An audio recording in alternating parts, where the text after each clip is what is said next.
ఇవాళ నేను ఈ వేదిక మీద నుంచి సగర్వంగా తెలంగాణ రైతాంగానికి గొప్పగా నేను చెప్పదలుచుకున్నా 29 రాష్ట్రాలలో ఉన్న ముఖ్యమంత్రులను కానీ ప్రధానమంత్రి నరేంద్ర మోడీని కల్వకుంట్ల చంద్రశేఖరరావును సవాలు విసురుతున్నా.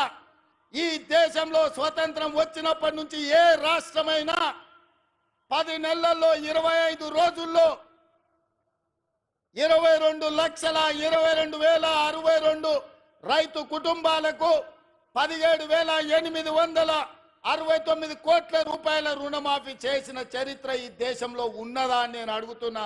చర్చలకు మీరు సిద్ధంగా ఉన్నారా నరేంద్ర మోడీ గారు అని నేను అడుగుతున్నా. నరేంద్ర మోడీ గారు వస్తారా చర్చకు? కల్వకుంట్ల చంద్రశేఖరరావు గారు వస్తారా? మీరిద్దరు కలిసి రాండి. ఈ రోజు మా బట్టి గారు మా చేతుల మీదుగా, మా ఆడబిడ్డల చేతి మీదుగా 3,13,000 కుటుంబాలకు 2,747 కోట్ల రూపాయలు 4వ విడత రైతు రుణమాఫీ చేసిన. మొత్తంగా 25 లక్షల రైతు కుటుంబాలకు 21,000 కోట్ల రూపాయల రైతు రుణమాఫీ మొదటి సంవత్సరంలో చేసిన ప్రభుత్వం, ప్రజా పాలన ఈ దేశంలో ఉన్నదే అంటే అది తెలంగాణ. ఈ తెలంగాణ రాష్ట్రం రైతులకు రుణమాఫీ చేసిందంటే సోనియమ్మ ఆశీర్వాదంతో, రాహుల్ గాంధీ గారు ఇచ్చిన గ్యారంటీతో చేసినామని నేను చెప్తున్నా. అందుకే ఇవాళ బీజేపీ నాయకులను, బీఆర్ఎస్ నాయకులను ఒకరొక్కరికి వస్తారో అందరు కలిసి వస్తారో, ఎట్లొస్తారో అట్లా రాండి. అసెంబ్లీలో తేలుద్దామా, పాలమూరు గడ్డ మీద తేలుద్దామా?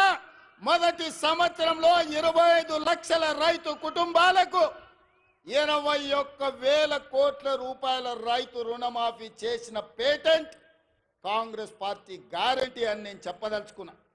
గ్యారంటీల గురించి మాట్లాడాల్సి వస్తే స్వతంత్రం వచ్చినప్పటి నుంచి దళితులకు, గిరిజనులకు, ఆదివాసీలకు, బలైన వర్గాలకు భూ పంపకాలు చేసి అసైన్మెంట్ పట్టాలు ఇవ్వడం ద్వారా ఆ గ్యారంటీ మాది. రైతులను ఆదుకున్న చరిత్ర మాది. రైతు రుణమాఫీ చేసిన చరిత్ర మాది. కనీసం మద్దతు ధర తీసుకొచ్చిన చరిత్ర మాది. ఇవాళ రైతులకు రుణమాఫీ చేసిన చరిత్ర మాది.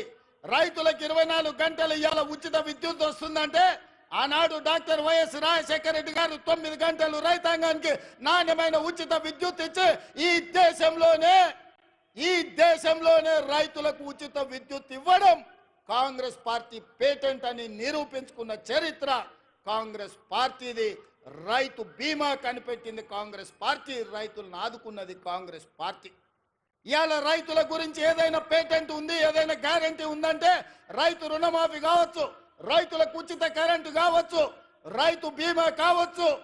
ఇవాళ రైతులను అన్ని రకాలుగా ఆదుకున్న కనీస మద్దతు ధర కావచ్చు.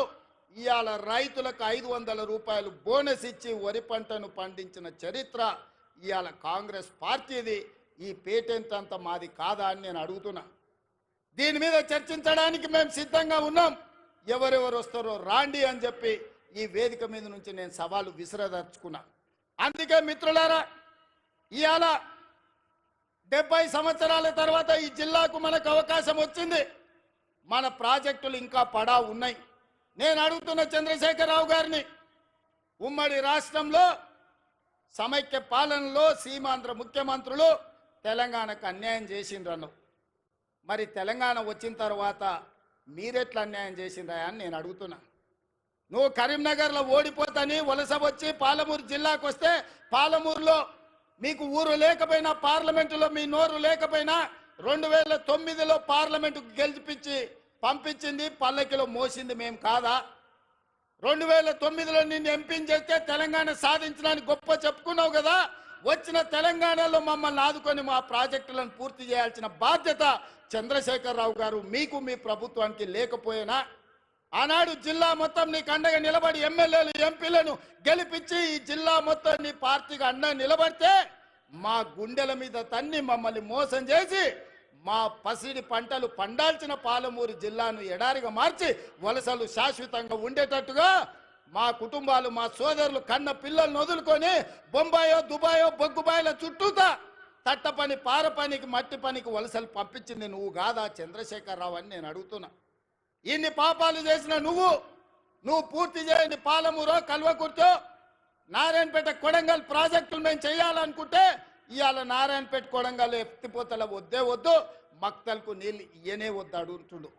నేను అడుగుతున్నా, ఇవాళ మా జిల్లాకు ఒక అవకాశం వస్తే 70 సంవత్సరాల తర్వాత కనీసం మమ్మల్ని వాడొచ్చి వీడొచ్చి పాలమూరును దత్తత తీసుకుంటున్నా అనేవాడు. ఆనాడు చంద్రబాబు నాయుడు కావచ్చు, రోజే కావచ్చు, కిరణ్ కుమార్ రెడ్డి కావచ్చు,